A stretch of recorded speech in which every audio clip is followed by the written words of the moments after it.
साथियों नमस्कार, आपका स्वागत है। कुछ दिन पहले मैंने एक वीडियो डाला था कि हमें ईश्वर से कुछ मांगना नहीं चाहिए, क्योंकि यदि हम मांगते हैं और वो दे देता है और हम वो मांग लेते हैं क्योंकि हमारी क्षमता नहीं होती कुछ मांगने की, कि हम जानते ही नहीं कि हमारे लिए क्या अच्छा है, इसलिए उसे ईश्वर पर छोड़ देना चाहिए। तो मेरे एक मित्र हैं विजय ठाकुर,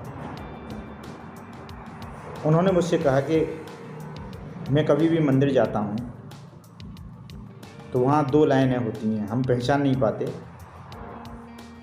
एक लाइन होती है ईश्वर से मांगने वालों की और दूसरी लाइन होती है ईश्वर का आभार प्रकट करने वालों की।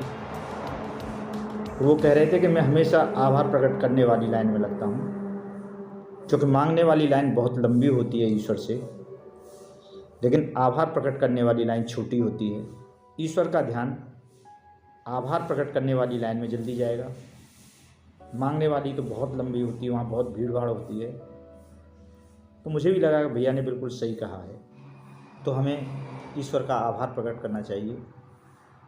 क्योंकि हमारा जो जन्म हुआ है, कहते हैं कि 84 लाख जन्मों के बाद हमारे मनुष्य के शरीर में जो जन्म हुआ है वो अकारण नहीं है, उसके पीछे ईश्वर की कोई न कोई इच्छा होगी, तभी उन्होंने हमें मनुष्य के रूप में जन्म दिया। वरना ईश्वर यदि चाहता तो हमें कुछ और बना सकता था। ईश्वर का कोई उद्देश्य है जिससे हम यहाँ इस जीवन में मनुष्य के रूप में पैदा हुए हैं। लेकिन ईश्वर का वो उद्देश्य क्या हो सकता है, मैं आपको कुछ इस विषय में आपसे विचार आदान-प्रदान करना चाहूँगा। वो ये कि 3 शब्द जो एक दूसरे से निकले हैं, पहला है प्रकृति। ईश्वर ने जो कुछ हमें दे रखा है वो सब प्रकृति, जिस रूप में हमें जन्म देती है वो सब प्रकृति है। इस संसार में आकर के धीरे धीरे हम नीचे गिरते चले जाते हैं। तो हमें नीचे गिरने के लिए तो ईश्वर ने जन्म नहीं ही दिया होगा, उसे हम विकृति कहते हैं। प्रकृति से यदि आप नीचे गिरते हैं तो विकृति है। बेईमानी, झूठ, चालबाजियाँ, लोभ, लालच, हिंसा, न जाने कितने अवगुण हैं जो हम अपने आप इकट्ठा करते जाते हैं। जो ईश्वर ने हमें चादर दी वो मैली हो जाती है। लेकिन हमारा प्रयास ये होना चाहिए कि ईश्वर ने जो चादर दी, यदि हम विकृत तो ना हो, कम से कम यदि हम संस्कृत नहीं हो सकते, ऊपर पायदान पर नहीं जा सकते, तो कम से कम ज्यों की त्यों धर दीनी चदरिया, कबीर ने कहा है। तो हम उस चदरिया को जो ईश्वर ने हमें दी, उसे कम से कम जैसी दी वैसी तो लौटा दें। और यदि हमने वैसी भी लौटा दी तो ईश्वर का उद्देश्य तो हमें जन्म देने का पूरा नहीं हुआ। ईश्वर का उद्देश्य तो हमें कुछ बड़े काम के लिए दिया था। तो हम अपने जीवन को और अच्छा करें, वो संस्कृत। तो यदि प्रकृति से नीचे गिरे तो विकृति, से ऊपर गए तो संस्कृति। तो मनुष्य का दायित्व है कि वो संस्कृति की तरफ जाए।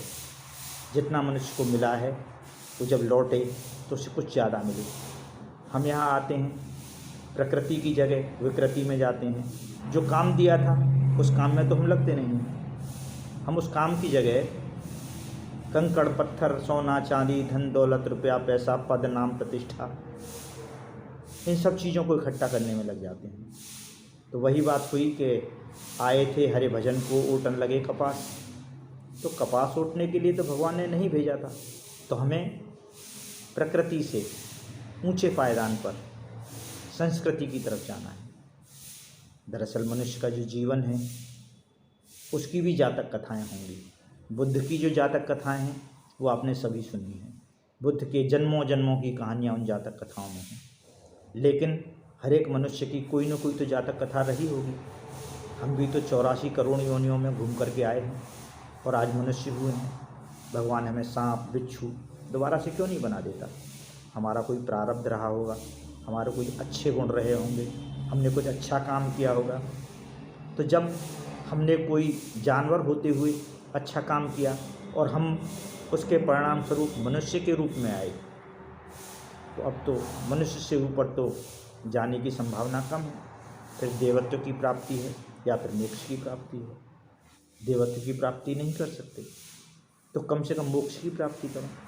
मोक्ष की प्राप्ति नहीं कर सकते तो कम से कम इस संसार में अपने इस जीवन को विकृत तो न होने दें। ज्यों की त्यों ढरदीनी चदरिया, जैसी हमें चादर मिली कम से कम वैसी ही चादर मिला दें। इसके लिए सजग रहना होगा।